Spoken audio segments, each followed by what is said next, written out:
நான் Jackie Sekar, Jackie சினிமாஸ்க்காக இந்த எபிசோடில் நம்ம பார்க்க போகிறது த டாக் ஸ்டார்ஸ். கிளாடியேட்டர் திரைப்படத்தை இயக்க பிரபல இயக்குனர் ரெட்லி ஸ்காட் இயக்கத்தில் வெளிவந்திருக்கக்கூடிய திரைப்படம். ஒரு பிரபல இயக்குனர் எடுத்த படம் அப்படின்றதுக்காகவே நம்ம ரொம்ப ஆர்வமாக போயிருக்கும்போது, உதாரணத்துக்கு தக் லைஃப்னு ஒரு படம், 2 இமயங்கள் இணையுது அப்படின்னு போனோம். அதே மாதிரி இப்போ ரெட்லி ஸ்காட் எடுத்து வச்சுருக்காரு. இது என்ன கதை ஏது அப்படின்றத நம்ம கொஞ்சம் விரிவாக பார்க்க போகிறோம். அதற்கு முன்பாக இந்த தளத்தை வரை சப்ஸ்கிரைப் பண்ணாலும் சப்ஸ்கிரைப் பண்ணுங்கள், லைக் கமெண்ட் ஷேர் பண்ணுங்கள். முக்கியமாக போகிற போக்கில் சொல்கிறதில்ல, பிடிச்சிருந்தா லைக் பண்ண மறக்காதீங்க. அது ரொம்ப ரொம்ப சேனலுக்கு ஹெல்ப்ஃபுல்லாக இருக்கும். ரைட், இப்போ விரிவான ஒரு பார்வைக்கு ஸ்டே டியூன் வித் அஸ்.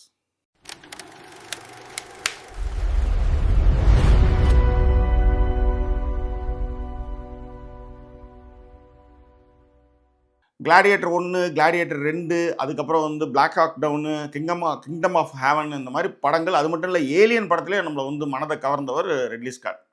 அவர் இந்த படத்தை வந்து பேசும்போது என்ன சொல்கிறாருன்னா, இந்த படத்தை நீங்கள் ஜாம்பின்னு நினச்சிக்காதீங்க, இதில் மான்ஸ்டர்ஸ் அந்த மாதிரி ஜாம்பி இந்த மாதிரி மான்ஸ்டர்ஸ் வகை யாரெல்லாம் கிடையாது. இந்த படம் வந்து ஒரு லோன்லினஸ், ஒரு தனியாக ஒருத்தவன் மனிதர்களை தேடக்கூடிய ஒரு கதையை அமைப்பை வச்சுருக்கிறேன். இதில் வந்து violence, hope, survivors and human கனெக்ஷனை தான் நான் வந்து இந்த படத்தில் வந்து இப்போ பொதுவாக பேசியிருக்கேன் அப்படின்னு இந்த படத்தை பற்றி பேசும்போது ரெட்லி ஸ்காட் சொல்லியிருக்காரு. இதை சொன்னதெல்லாம் இந்த படத்தில் இருக்கா அப்படின்றதுக்கு முன்னாடி இந்த கதை என்னன்னு முதல்ல பார்த்துருவோம். ஒரு ஊரில் அப்படின்னு ஆரம்பிக்கிற மாதிரி இல்லை, ஒரு தனியான ஒரு பொட்டல் காடு. இந்த மட்டும் சொல்லிவிட்டு அதுக்கப்புறம் படத்துக்கு போவோம். ஒரு தனியான பொட்டல் காடு, விமானங்கள்லாம் வந்து உடஞ்சி போய் கிடக்குது, ஒரு மாதிரி ஷெட்டு மாதிரி, விமானங்கள் உடஞ்சி போன ஷெட்டு கிடக்குது. அந்த இடத்துல வந்து ஹீரோ இருக்கிறான். அவன் வந்து ஒரு பைலட், அவன் மெக்கானிக்கல் இன்ஜினியரிங் ஆல்சோ, ஓகேவா. அவன் கூட ஒரு வயசான நாய் ஒன்று இருக்குது, ஓகே. ஸோ இந்த நாயோட அவன் காலம் தள்ளுறான். அதுக்கு பார்க்க அதே மாதிரி அங்கே இன்னொருத்தன் வந்து மிலிட்ரியில் வந்து ஓய்வு பெற்ற ஒரு ஆள் ஒருத்தன் இருக்கிறான். இவங்க 2 பேர் தான் அங்கே இருக்கிறாங்க. இவன் என்ன பண்ணுவான்னா, அப்பப்போ ஃப்ளைட்டை கிளப்பிக்கிட்டு போவான். ஃபஸ்ட்டு ஷாட்டே என்னென்னா, ஒரு புல் வெட்டுற மிஷினை வச்சுக்கிட்டு ரன்வே கிளியர் பண்ணுவான். புல் நிறையா வளர்ந்துருக்கும். ரன்வே கிளியர் பண்ணிட்டு ஃப்ளைட்டை வந்து எண்ணெயை போட்டு போவான். அவன் எங்கே இருக்கான்னா, அது ஏதோ ஒரு ஏர்பேஸ். அங்கேருந்து நகரத்துக்கு சிட்டிக்கு வரான். சிட்டி பார்த்தா யாருமே அங்கே இல்லை. எல்லா ரோட்லலாம் பார்த்தா புல் வளர்ந்து கிடக்குது. அந்த மாதிரியான ஒரு சிச்சுவேஷன்ஸ் இவன் வரான். கதை நடக்கிற காலகட்டம் வந்து பார்த்திங்கன்னா 2035. இப்போலேருந்து ஒரு 10 வருஷம். என்னென்னா, இப்போ நம்ம கொரோனா வந்ததுனால இந்த படத்தில் இதெல்லாம் சொல்லவே இல்லை. நான் சொல்ல வர்றது வந்து என்னென்னா, இது எப்படி வந்ததுன்னு அப்புறம் தான் சொல்கிறானுங்க, ஒரு வரியில் சொல்லிட்டு போகிறானுங்க. ஸோ இவன் போய் இறங்குறான். இறங்கி பார்த்தான்னா, ஒரு ஹாஸ்பிட்டல் போகிறான், அங்கே மருந்து எடுத்துக்கிறான். அப்புறம் பெட்ரோல் பங்க்கில் அதான் யாருமே கிடையாது, உலகமே அழிஞ்சு போய் கிடக்குது. இவன் போய் பெட்ரோல் எடுத்துக்கிறான். அதுக்கப்புறம் ஃப்ளைட் எடுத்துகிட்டு வந்து இன்னொரு ஊரில் இறங்குறான். அங்கே கொஞ்சம் மனிதர்கள்லாம் இருக்கிறாங்க. அங்கே குழந்தைங்களுக்கெல்லாம் வந்து தேவையான பொருட்கள், அந்த ஸ்ப்ரைட்டு, கோக்கு இதெல்லாம் கொஞ்சம் கொடுத்துட்டு அதுக்கப்புறம் வந்து ஏர்பேஸ்க்கு வந்துடுறான். இதே மாதிரி அடிக்கடி இவன் போயிட்டு வருது. சரி, இவங்களுக்கு என்ன தான் பிரச்சனை அப்படின்னா, இப்போ இவன் சந்தித்த அந்த குழந்தைங்க, அந்த சின்ன கிராமம், அதன் பிறகு இவன் கூட இருக்கிற மிலிட்ரி, இவங்க யாருக்குமே வந்து கொரோனா மாதிரி ஒரு வைரஸ் தாக்கலை. ஆனால் வைரஸ் தாக்கினதால என்னாச்சு, நிறைய பேர் வந்து என்ன பண்ணுறாங்க, அந்த வைரஸ் வந்துன்னா அவ்வளோதான் காலி. ஸோ அப்படி இருக்கும் பொழுது அவங்க எல்லாம் ஒரு குழுவாக ஆயுதங்கள்லாம் வச்சுக்கிட்டு என்ன பண்ணுறாங்க, இந்த மாதிரி வைரஸ் தாக்காமல் இருக்கிறவங்க வந்து தாக்குறது தான் அவங்களுடைய வேலையை. நான் மட்டும் சாகணும், நீ வந்து உயிரோடு இருப்பியா அப்படின்றது ஒன்று. ஏன்னா கொரோனாவிலே பார்த்தீங்கன்னா, சைனாவில் ஃபஸ்ட்டு கொரோனா ஆரம்பிக்கும் போதே என்னாச்சுன்னா, நிறைய பேர் வந்து எச்சி துப்ப ஆரம்பித்தாங்க.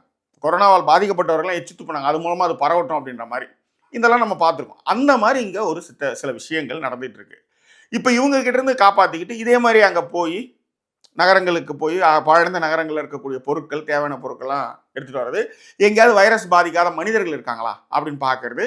இவனுக்கு வந்து மெக்கானிக்கல் இன்ஜினியர்னால இவன் வந்து ரேடியோ தகவல்கள் மூலமாக வந்து எங்கேயாவது செய்திகள் வருதா அப்படின்றது தேடுறது, அடிக்கடி ஃப்ளைட்டில் பறக்குது. இதுதான் அவனுடைய வேலை. மீன்வேலை என்ன ஆகுது, இந்த மாதிரியான நிறைய பேர் இவங்க இருக்கிற இடத்துக்குலாம் வந்து தாக்குதலுக்கு வராங்க. வைரஸ் பாதிக்கப்பட்ட மனிதர்கள் தாக்குதலுக்கு வராங்க. அப்படி இருக்கும்பொழுது அவன் வந்து ஒரு நாள் வந்து அவன் ஃப்ளைட் வந்து மக்கார் பண்ணி ஒரு இடத்துல இறங்குறான். அங்கே சீமா அப்படின்னும் அந்த பொண்ணுடைய அப்பா பாப்ஸ் 2 பேரையும் அவன் வந்து சந்திக்கிறான். பட் இவனுடைய வேலை என்ன அப்படின்னு பார்த்தீங்கன்னா, இதே தான். விமானத்தில் வந்து சுற்றுறது, மனிதர்கள் எங்கேயாவது இருக்காங்களான்னு பார்க்குறது, அப்புறம் உணவு எங்கேயாவது கிடைக்குதான்னு பார்க்குறது, அப்புறம் இதான் அவனோட ருட்டீன் ஒர்க்கு, ஓகேவா.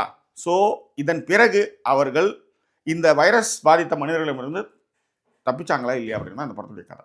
இந்த படத்தினுடைய ஸ்க்ரீன் பிளே வந்து மார்க் எல் ஸ்மித் வந்து எழுதியிருக்கிறார். இவர் வந்து 2012 பீட்டர் ஹெல்லர் அப்படின்றவர் எழுதின இந்த நாவலுடைய அடிப்படையில் தான் இந்த திரைப்படத்தை வந்து எடுத்திருக்காங்க. இந்த படம் வந்து பேசிக் வந்து சர்வைவல் அண்ட் எமோஷனல் ட்ராமாவை மையப்படுத்தி தான் இந்த படத்தை எடுத்திருக்காங்க. இந்த படத்துடைய நாயகன் வந்து ஜேக்கப் எலோரடி.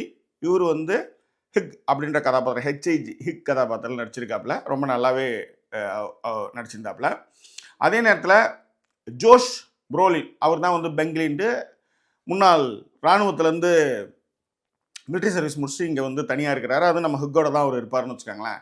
இதில் வந்து சீமா, அதாவது மார்கரெட் குவார்லி வந்ததுக்கு அப்புறம் தான் ஓரளவுக்கு கொஞ்சம் கதை வந்து சூடு பிடிக்குது. அவங்க எப்படி இருப்பாங்க, இவன் கிளம்புனா என்ன ஆவாங்க அப்படின்ற ஒரு விஷயங்கள் இதில் இருக்குன்னு வச்சுக்கோங்களேன். இந்த படத்துக்கு வந்து த டாக் ஸ்டார் அப்படின்னு ஏன் வச்சாங்க அப்படின்னா, இந்த வானத்தில் வந்து சிரிஸ் அப்படின்ற ஒரு நட்சத்திரம் இருக்குது. அது ரொம்ப பிரகாசமாக தெரிகிற நட்சத்திரம் இரவில். அந்த வானத்தில் இருக்கிற அந்த இரவு நட்சத்திரத்தை வந்து நாயகன் வந்து அடிக்கடி பார்த்து பேசுவான். அது மட்டும் இல்லை, அவன் அது அந்த நட்சத்திரத்துக்கு பேரே வந்து கிரியேட்டர் டாக் அப்படின்னு அந்த பிரகாசமான நட்சத்திரத்துக்கு பேர்.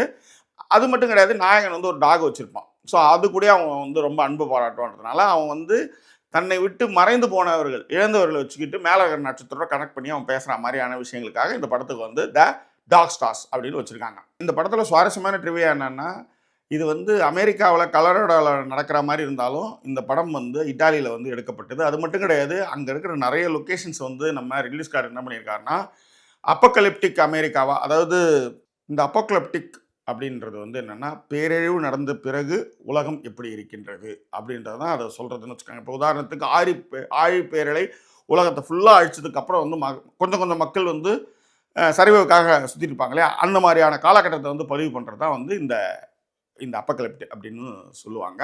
ஸோ அந்த மாதிரியான லொக்கேஷன்ஸை இட்டாலியில் வந்து அவர் நிறையவே யூஸ் பண்ணியிருந்தார்.